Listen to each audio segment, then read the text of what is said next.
Olá!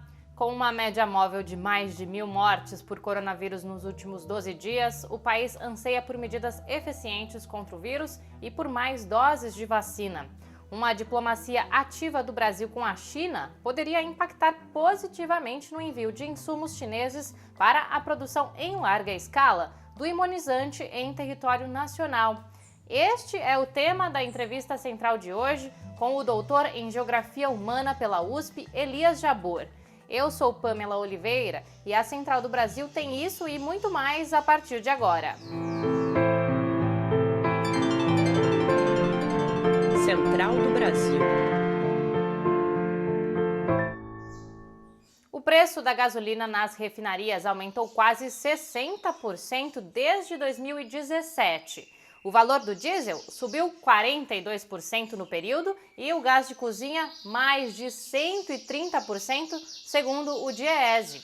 Essas altas têm refletido no preço dos produtos e penalizado quem trabalha no setor de transportes. Nayata Wani traz mais informações. Trilhos do Brasil. R$4. Esse é o preço médio do diesel no Brasil, com um aumento de 5% nas refinarias desde novembro de 2020. O crescente valor do combustível se soma ao cenário dos preços elevados do gás de cozinha e até mesmo dos alimentos. Um dos principais motivos para esse aumento é a política de preços da Petrobras, que vem sofrendo diversos reajustes para agradar investidores internacionais. Contexto que deixa a estatal à mercê das oscilações estrangeiras.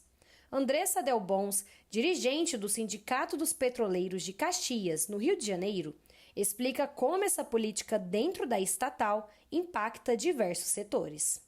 Nos últimos anos, a Petrobras vem aumentando o preço dos combustíveis a mando dos últimos governos, né? Desde o governo Temer tenha sido aprovada a paridade dos preços internacionais do petróleo, dos combustíveis, né, dos derivados do petróleo, e isso tem afetado o dia a dia da população. A categoria dos caminhoneiros estão sentindo os impactos da interferência do mercado internacional na Petrobras.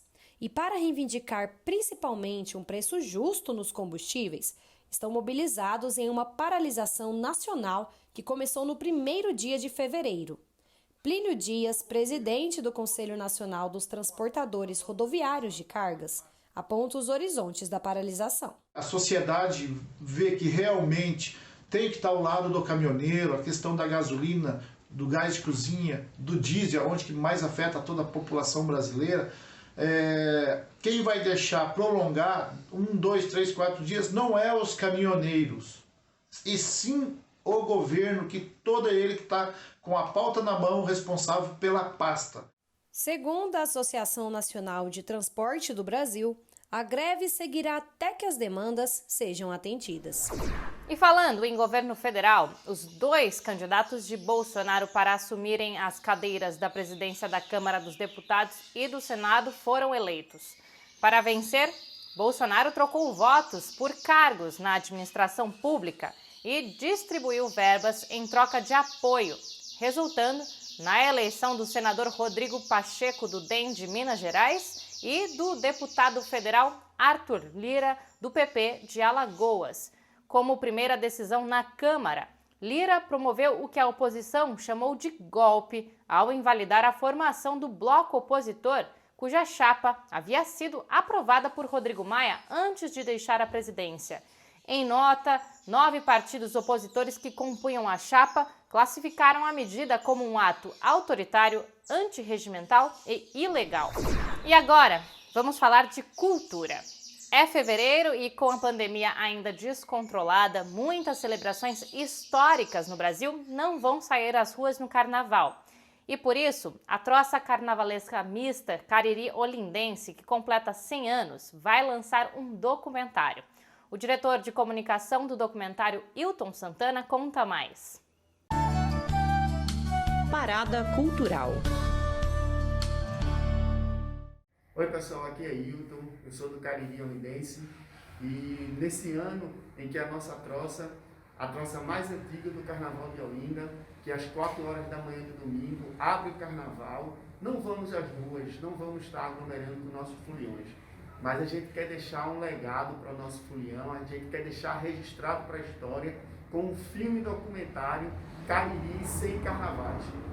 E esse documentário ele vai contar a trajetória do Cariri até aqui, toda a nossa luta, toda a nossa dificuldade, toda a nossa alegria de fazer o carnaval, de estar junto com o folião. Mas para isso a gente precisa da ajuda de vocês. E a gente está lançando a nossa vaquinha através do site da Benfeitoria, www.benfeitoria.com/Cariri 100 anos. Lá você pode contribuir com qualquer valor e ainda tem umas recompensas bem legais. Contamos com a ajuda de todos vocês. O Cariri Olindense também vai produzir lives durante o Carnaval. Acesse o site caririolindense.org.br e conheça mais sobre este patrimônio cultural. E enquanto o mundo todo já aplicou mais de 100 milhões de doses de vacina contra a Covid-19, o negacionismo e as crises diplomáticas do governo Bolsonaro retardam a imunização aqui no Brasil. 2 milhões de doses foram aplicadas até agora e, nesse ritmo, o país levaria cerca de 4 anos para imunizar toda a população. Os tensionamentos de Bolsonaro com a China podem trazer prejuízos para o plano de vacinação. É o que aponta o pesquisador em geografia humana Elias Jabbour. Ele conversa com Jonatas Campos. Vamos acompanhar. Entrevista Central. Hoje vamos conversar com Elias Jabbour. Ele é doutor em Geografia Humana pela USP e é um estudioso da experiência chinesa. Também é autor de diversos livros sobre o tema. Vamos conversar um pouco sobre a polêmica dos insumos para a produção da Coronavac. Elias, muito obrigado por sua presença. Enfim, foram liberados 1.600 litros de insumo para a produção da Coronavac. Insumo suficiente para produzir 9 milhões de doses do imunizante contra o coronavírus, segundo o governador de São Paulo, João Dória. Brasil e China têm relações estáveis há décadas, Elias. Por que a importação de um insumo como esse hoje é motivo de polêmica? Você falou que tem uma relação estável há décadas com a China. O Brasil abandonou essa postura nossa de equidistância em relação a qualquer grande potência, que é uma tradição da nossa diplomacia há mais de 5 décadas. Aí chegou um momento em que uma ironia do destino, né? Ou seja, levou o Brasil a ser ultra dependente de algo que só a China produz no mundo, né? Que é essa quantidade em escala de insumos que só eles são capazes de fazer, né? A Alemanha tem capacidade produtiva, Estados Unidos tem capacidade produtiva. Agora, para a escala que o Brasil precisa, atualmente só a China tem condições de fazer isso aí.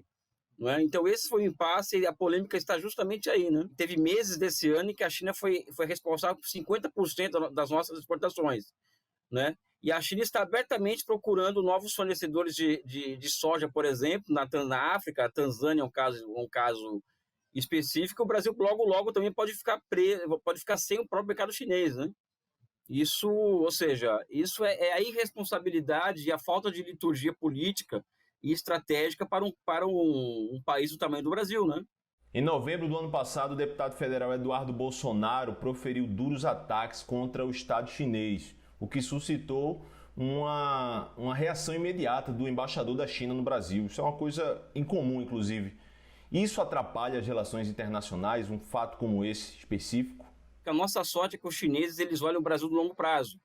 Eles sabem da importância do Brasil, apesar do Brasil estar perdendo muita relevância no mundo hoje, os chineses nos olham com outros olhos, né? Ou seja, é o segundo maior país de desenvolvimento do sul global, é um país que tem um mercado interno de potencial muito grande, né? E um país que historicamente tem uma importância estratégica aqui no Cone Sul, até como um certo contraponto à chamada hegemonia americana na América Latina. Então, os chineses têm uma visão do Brasil que vai além de commodity, de fornecedores de matéria-prima, né? Então, nós temos essa sorte. Então, para os chineses, o que eu posso te garantir é que o Bolsonaro ele é um agente, né? Que está lá, então vai ficar o seu tempo lá, 4, 8 anos, sai e vai entrar em outro lugar dele. Ou seja, os chineses têm clareza da historicidade do Bolsonaro. Esse problema do fornecimento de insumos, ele pode ter chegado na população de uma forma que impactou na queda de popularidade de Bolsonaro. Eu quero dizer que esses ataques bolsonaristas contra o Estado chinês podem ter gerado essa queda de popularidade por um raciocínio do povo brasileiro? Não, eu acho que o povo brasileiro, nós estamos passando por um momento que nós estamos passando por uma grande tempestade semiótica, né? Em que amplas parcelas do povo brasileiro, por exemplo, ela está muito vulnerável a fake news, né? E se nós formos observar nos últimos 2 anos, assim, a imagem chinesa no Brasil ela se deteriorou muito rapidamente, a ponto da população de São Paulo, por exemplo, metade dela não querer vacina chinesa, ou seja, o que é um absurdo, né? Então, eu não acredito que haja uma relação de causa e efeito, né, entre a nossa verborragia contra a China com a possível queda de Bolsonaro. A queda do Bolsonaro está ligada diretamente ao fim do auxílio emergencial. Você falou dessa importância da compra de soja da China para o Brasil. Eu queria lhe perguntar qual a dimensão em números, se puder dar números resumidos, qual a dimensão em número das importações da China para o Brasil e do Brasil para a China? O Brasil é superavitário comercialmente com a China ainda, mas esse superávit é um tanto quanto enganoso, porque o Brasil, por exemplo, ele tem uma pauta de exportações para a China, uma pauta de importações que nos remete a trocas comerciais deterioradas, né? Ou seja, o Brasil ele exporta soja, exporta ferro, exporta petróleo para a China, importa máquina, equipamentos, importa carro, importa uma série de produtos que poderiam ser feitos no Brasil, não é? Números exatos, existem porcentagens, porque os números variam muito por conta de pandemia, por conta de conjuntura.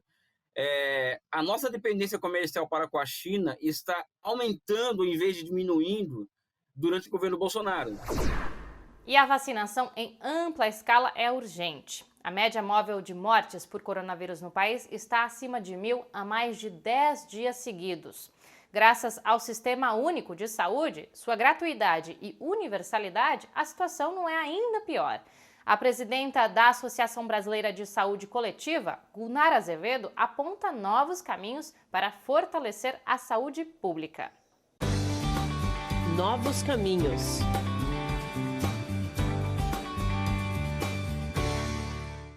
Em primeiro lugar, considerar que o SUS é uma realidade. O SUS existe no país inteiro. Ele foi construído há mais de 30 anos, ele está inserido na nossa Constituição de 88, e a partir de lá houve um grande trabalho por parte de muitos profissionais de saúde, por parte de muitas pessoas que entendiam a necessidade do Brasil passar a ter essa política social, que é a maior política social que temos no Brasil, conquistada, e é uma realidade, o SUS existe. O que precisamos fazer para que 2021, 2022, ele saia fortalecido de toda essa crise? A gente precisa mostrar à sociedade, à população como um todo, que ele é a melhor forma de garantir saúde para todas e todos. O SUS é universal, o SUS é gratuito, o SUS chega em todos os lugares. Mas o que é preciso para isso? Que ele seja financiado. Ele tem que ser financiado corretamente. Com o aumento do financiamento para o SUS, nós vamos conseguir garantir que esse cuidado que chega, essa assistência que chega a todos, chegue de forma com muita qualidade para todos em todos os lugares do Brasil. É esse o movimento que tem que acontecer. As pessoas entendendo que a vacina é no SUS e só pode ser no SUS, porque é o SUS que garante vacina para todas e todos. Fortalecer o SUS significa a gente dar a melhor condição de saúde para todo mundo. E é por aí que a população tem que entender. Para garantir o direito à vacinação universal, a agenda de lutas dessa semana inclui o mutirão pelo impeachment por vacina e pela renovação do auxílio emergencial, organizado pela 6ª Semana Social Brasileira por meio da Conferência Nacional dos Bispos do Brasil, a CNBB. O mutirão inclui uma reunião emergencial virtual que será no dia 3 de fevereiro, como forma de auxiliar nas reflexões sobre as 3 pautas emergenciais. Para saber mais, acesse o site ssb.org.br. O Central do Brasil termina aqui. Voltamos com mais informação de qualidade amanhã. Até!